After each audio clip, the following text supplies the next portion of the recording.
Bilang isa ring negosyante kong Mike, yung mga numero na kanina na naka-flash sa kanilang mga presentation mula 2005 hanggang 2026 ang mga transaksyon ni Vice President Sara Duterte. Ano mo doon? Basa mo doon po. Meron ka bang question marks na marami doon sa kasi ang pinapalabas nila hindi pala bilyonaryo pala itong si VP Sara.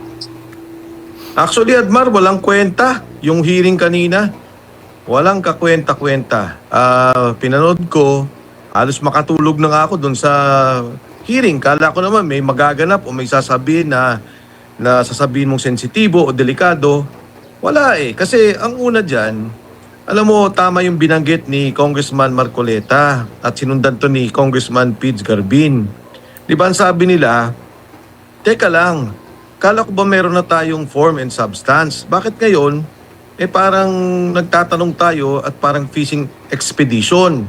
Para mapaliwanag to at maintindihan ng ating mga kababayan. Kasi di ba nagsabi ka na merong problema sa salin? Sana, kasi ang hirap nung sabihin mong unexplained wealth. Isang napakalaking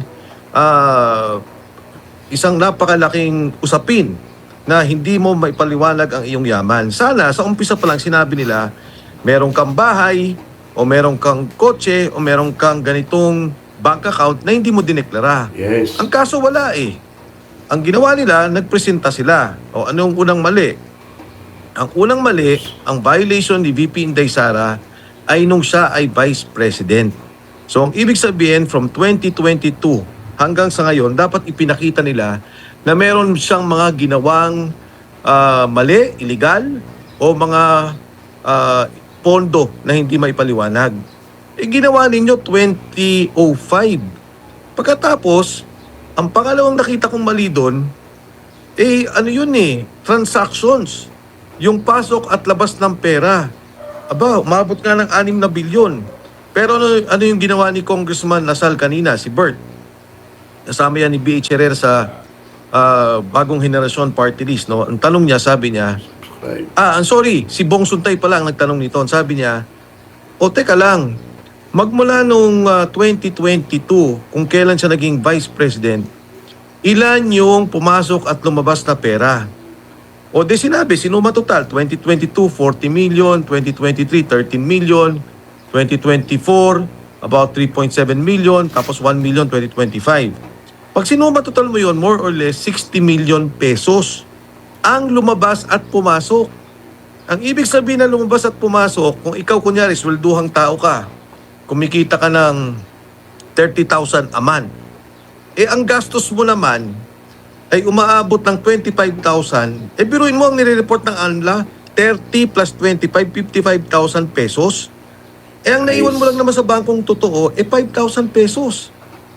Okay.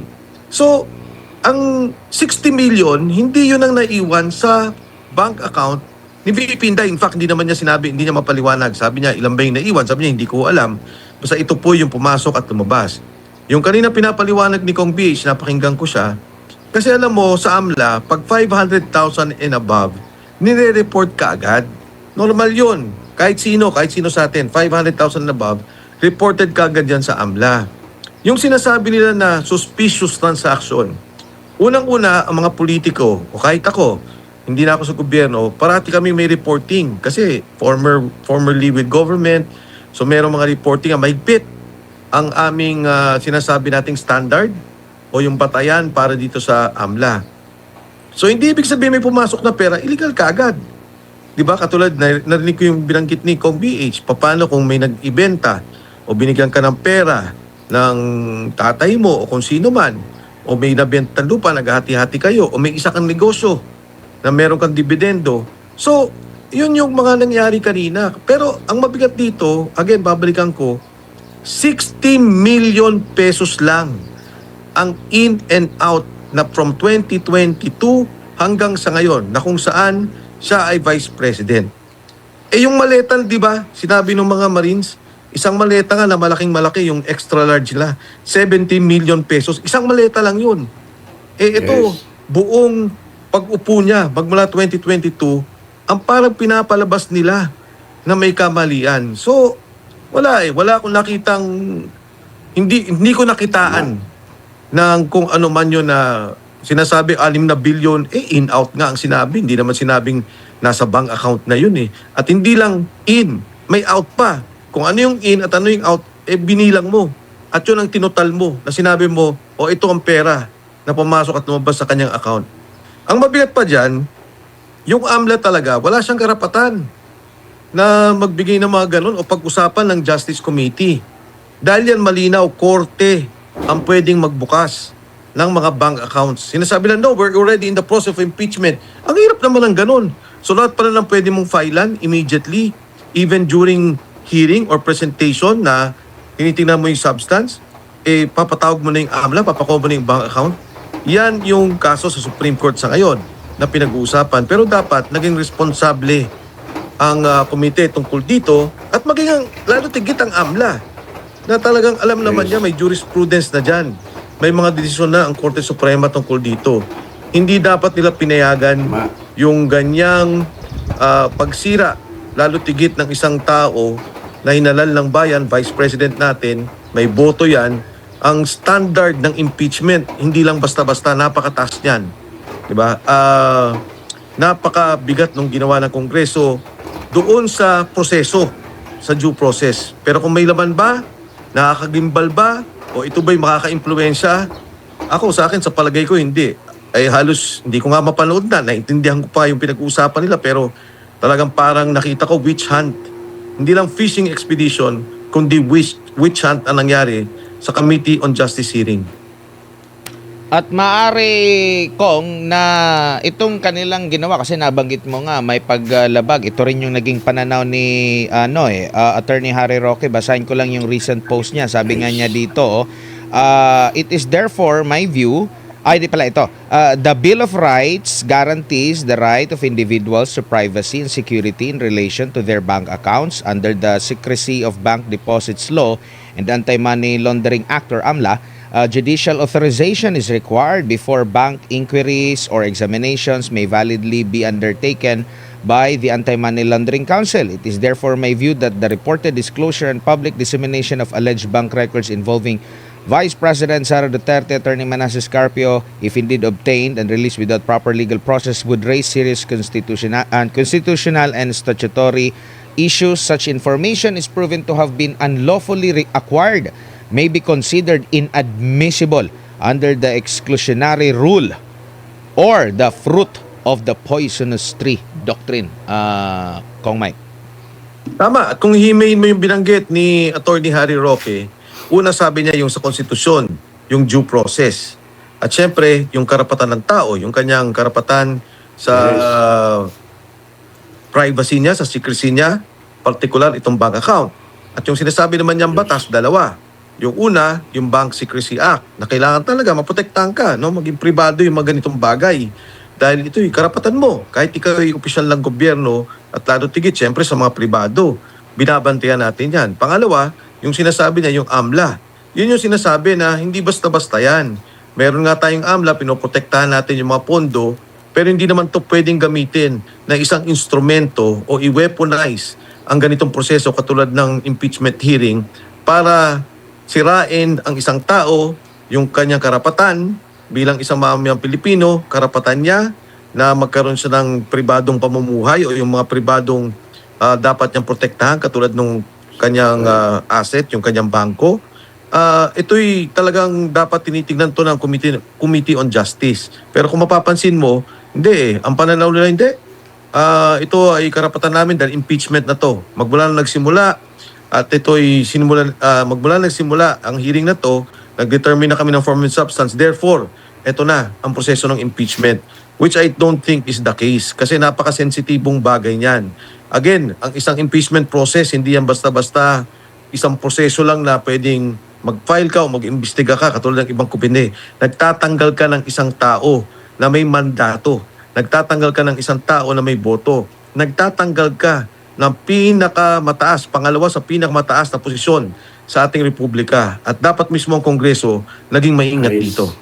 So, maaring, kasi nga, sabi ng mga nag-question sa Korte Suprema, questionable na nga yung unang mga pagdinig, yung pagsusumpina. Eto, madadagdagan pa yung question mark ngayon at baka mas lalong maunsyami ang impeachment laban kay Vice President Sara Duterte.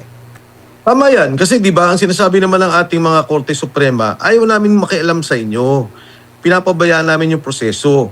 Pero yung mga batayang karapatan na ibinibigay ng ating saligang batas, lalo tigit yung hustisya, yung proseso, due process na tinatawag, na maging impartial tayo, maging tama, at yung proseso ay tama natin, wag nating i-railroad yan, wag nating gawing witch hunt yan, gamitin naman natin, no? I-practice naman natin. So tingin ko talaga, malaking bagay ang magiging epekto nito sa kaso sa Korte Suprema. Maring idagdag nila to, o marahil, napapanood na nila yung nangyayari, at batay pa lang dun sa na-file, ay gumawa na sila ng desisyon. Pero very critical talaga yan kasi makikita mo naman parang ano ba to, nag-file kayo, ito na yung final nyo, nagbumoto na nga kayo, may sabi nyo, may ebidensya, may karampatang batayan para ipagpatuloy ang impeachment, nag-form and substance na kayo, wag naman ninyong parang gawing fishing expedition na nadadagdag kayo along the way. Again, kung papansinin mo, paano ko ba ipapaliwanag? Kunyari,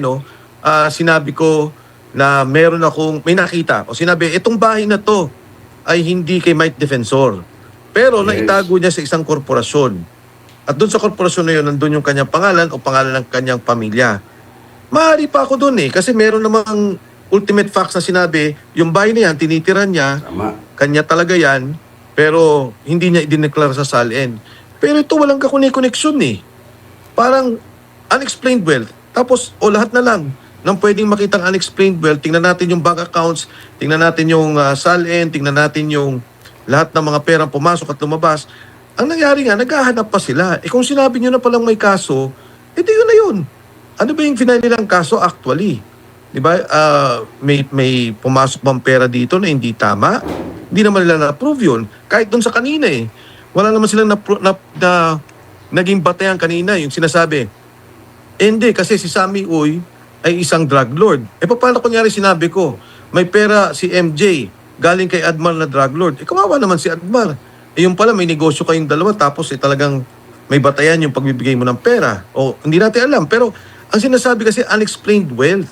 No? Isang meron daw siyang wala sa SALN na talagang pera niya. Kung titingnan mo nga, noong 2022 again, hanggang 2026, 60 million in-out pa yun.